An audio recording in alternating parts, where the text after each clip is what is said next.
Bonjour peuple congolais. Une fois de plus, nous nous retrouvons chez Yondo Media. Avec toute l'équipe, vous allez nous demander vos Kindoab.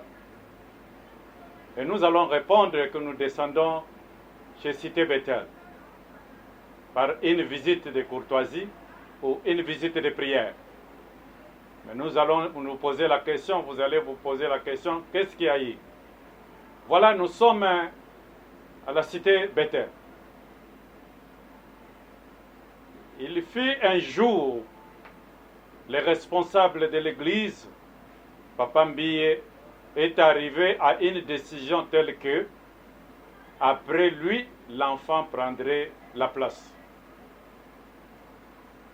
Je ne sais pas, après consultation des anciens, des diacres et de l'organisation de l'église, ou consultation de Dieu seul, ou consultation, je ne sais qui que ce soit. Et cela a été fait. Moïse Mbiye était au trône, pasteur, révérend, bishop, que sais-je encore, à la tête de l'église, Cité Bethel.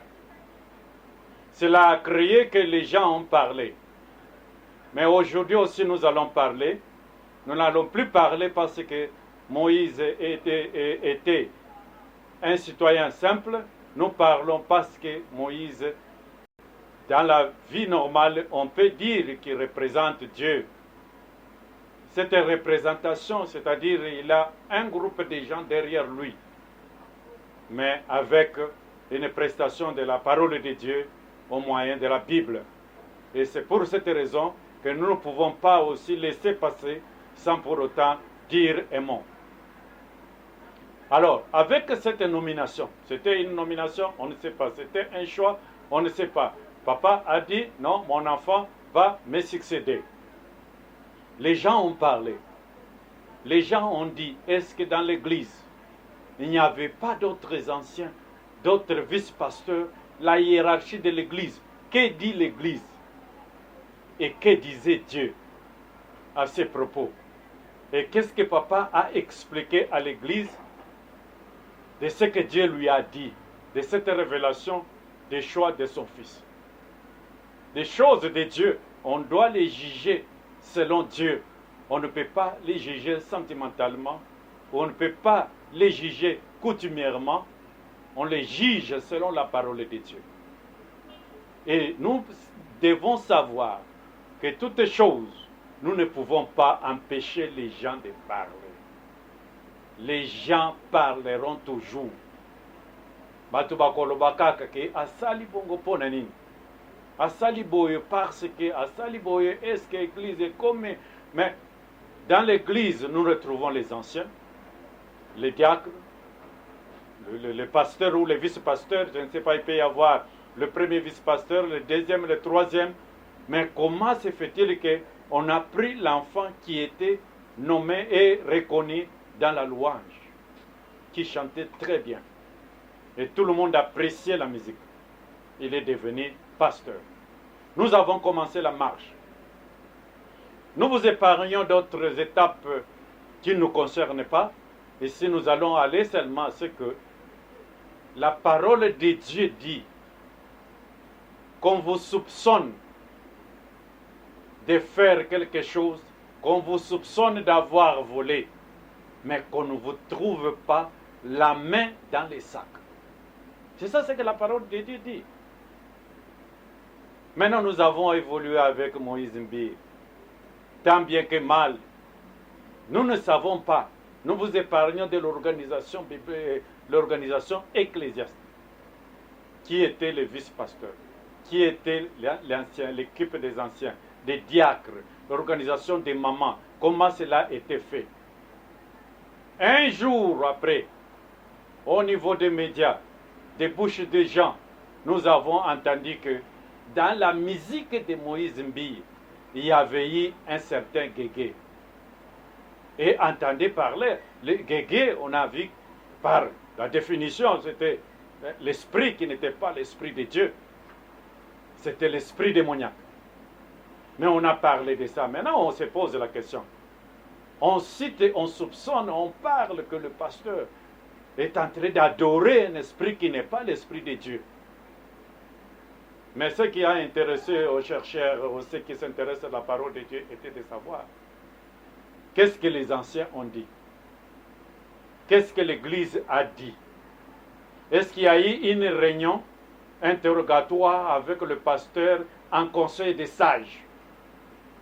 On appelle toujours les anciens, les pasteurs, les vice-pasteurs là-bas, ensemble les diacres, on les appelle conseil des sages.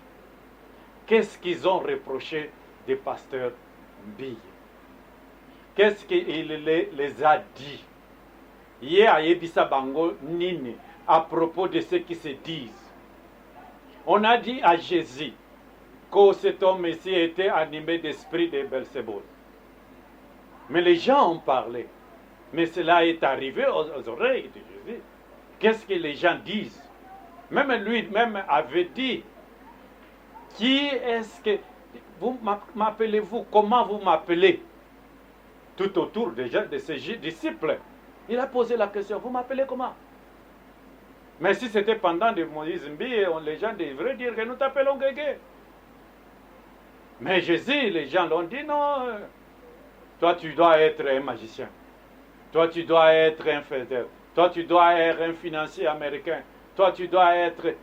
Vous connaissez les réponses, comment ça s'est suivi. Nous vous épargnons des versets bibliques. Nous vous épargnons de lire les Écritures.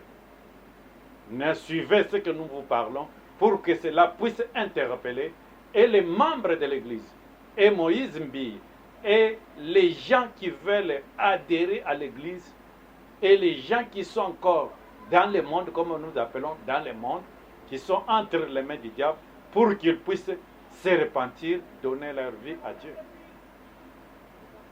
Alors, pendant ce temps-là, si Moïse posait la question, comment vous m'appelez? On ne l'appellerait pas Moïse, on l'appellera Guégué. Cela s'est passé. Vous savez vous-même, en tant qu'ancien de l'Église, ce que vous avez fait de ces bruits. Et si vous n'avez pas fait les choses selon la parole de Dieu, là nous pouvons toutefois conclure que l'Église était composée de brigands, des gens qui suivent les choses qui ne tiennent pas debout. Et ça c'est il y a eu un calme. Je ne sais pas, vous vous êtes pardonné mutuellement par rapport à quoi? Par rapport à l'évangile. Qu'est-ce que Dieu a dit? Je ne sais pas si vous avez dit à la population ou aux membres de l'Église quelque chose. Les jours se sont passés. Les années se sont passées, écoulées. Maintenant, dernièrement ici, nous entendons encore un bruit, toujours à la cité de Bethel, que le pasteur a fait ceci et cela. Nous répétons encore, qu'on vous soupçonne, qu'on vous cite dans le mal, mais qu'on ne vous trouve pas dans le mal. Qu'est-ce qu'il y a eu? Avant toutes choses, ce que nous nous reprochons et ce que nous demandons au papa d'Mbille est que la révélation de Dieu ou l'appel de Dieu est personnel. Jamais on n'a appelé toute la famille. Dans la Bible, nous voyons seulement isolement, Gédéon, isolement tel. Mais le papa Mbille a été appelé selon lui-même parce que l'appel, ce n'est que toi qui peux l'expliquer normalement. Maintenant, c'est ainsi que la charge de l'appel, on ne peut pas le surposer sur la tête d'une autre personne. Et subitement par là, Moïse Mbille était responsable de l'Église. Intronisé par qui? Par papa. Avec l'accord de qui? De Dieu, des anciens, nous ne savons pas. Maintenant, quand on vous avait intronisé l'enfant, il fallait suivre la parole de Dieu. On ne peut pas confier à un célibataire. Il est considéré comme un irresponsable à gérer l'Église de Dieu. à paître les troupeaux. Si vous voulez défendre la parole de Dieu en disant « Je voulais rester comme Paul », bien sûr, nous acceptons.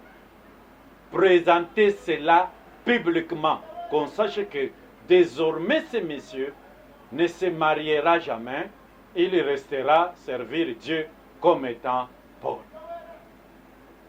Ce que Moïse n'a jamais dit. Papa lui a confié cette mission. La mission de l'Église, c'est une mission très complexe. Si on n'a pas l'Esprit de Dieu sur toi, si on n'est pas dans la grâce de Dieu, parce qu'il y aura des tentations, il y aura des coups, des vents, de gauche à droite. C'est qu'on disait que si tu ne rencontres pas le diable dans ton chemin, tu fais route ensemble avec lui. Est-ce que Moïse Mbiye a rencontré le diable ou il marche ensemble avec le diable? Un célibataire, c'est un irresponsable. Parce que la Bible dit ceci. Si vous gérez très bien votre foyer, ça donnera l'idée de bien gérer aussi l'Église. Comme Moïse n'a jamais géré la famille, comment il gérera toute une Église? Plein de complexité, plein de diversité, plein de combats sataniques, plein de plusieurs choses que nous ne saurons pas citer. Moïse Mbiye. Nous parlons de Moïse Mbiye parce qu'il a touché à l'Évangile. S'il était un citoyen libre, cela ne nous regarderait plus, ne nous concernerait plus. C'est ainsi que sur Yondo Média, nous avons pris la décision à venir réveiller la conscience du peuple de Dieu. Moïse Mbiye, pasteur célibataire. C'est une charge. En évoluant, il y a eu des problèmes de gauche à droite. Allons tout droit de ce qui est arrivé. Moïse Mbiye avec une sœur. Cette sœur avec une réclamation. Ce qui nous intéresse, les problèmes arriveront. On ne peut pas refuser que les problèmes arrivent. Mais les problèmes arriveront. Comme nous avons le Saint-Esprit, cela nous donnera la capacité de résoudre ou de surmonter les problèmes. Quand Moïse Mbiye, la situation est sortie, nous nous sommes retrouvés que c'est là où nous entrons maintenant dans la matière de notre causerie. Nous sommes en famille. Moïse Mbiye en tant que frère. Quand on dit que frère, la Bible dit nous sommes tous frères devant Christ. Mais il y a un frère avec un monsieur occupant une place pastorale. D'où nous sommes frères dans la hiérarchie. Subitement, le problème est sorti. Nous voyons la procédure. Le problème s'est retrouvé au code ou le problème s'est retrouvé au tribunal. Quel tribunal? Un tribunal des païens. Maintenant, nous nous sommes dit, c'est-à-dire Moïse en tant que pasteur, révérend, apôtre, qui sais-je encore, il y a un problème. D'où est-ce qu'il devrait courir vers? Il devrait aller vers Dieu, présenter les dossiers. Voici le problème est sorti. J'ai fait ou je n'ai pas fait ça et ça et ça et ça. Qu'est-ce que tu dis? Maintenant, quand Dieu va voir les choses, lui-même va dire, mon enfant, comme tu t'es repenti, vas-y, que personne ne te condamne, je te pardonne. Parce que tu as été sincère. Maintenant, si nous passons subitement, nous passons directement vers le tribunal de la police, le tribunal des juges, nous allons voir que les juges vont gérer la chose qu'ils ne vont plus très bien maîtriser. Un païen qui juge un chrétien, c'est là ce qui nous a interpellés de venir donner les coups, de donner un mot pour dire que nous ne pouvons pas, en tant que chrétiens, aller s'agenouiller devant un juge païen. Nous devons être jugés par notre Bible. Nous devrons être jugés par toutes choses au moyen de la parole de Dieu. Qu'est-ce que le juge va dire? Si ce n'est que vous combattre encore davantage parce que vous étiez en train de combattre le démon qui lui est serviteur. Cela n'a pas montré que Moïse a les deux pieds dans la parole de Dieu.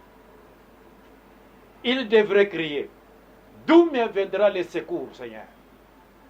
Le secours viendra de l'Éternel.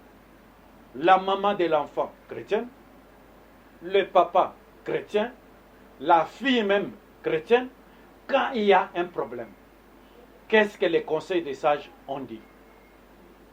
Qu'est-ce que l'Église d'abord a dit avant d'aller dans des tribunaux? C'est quel tribunal? Tribunal pénal?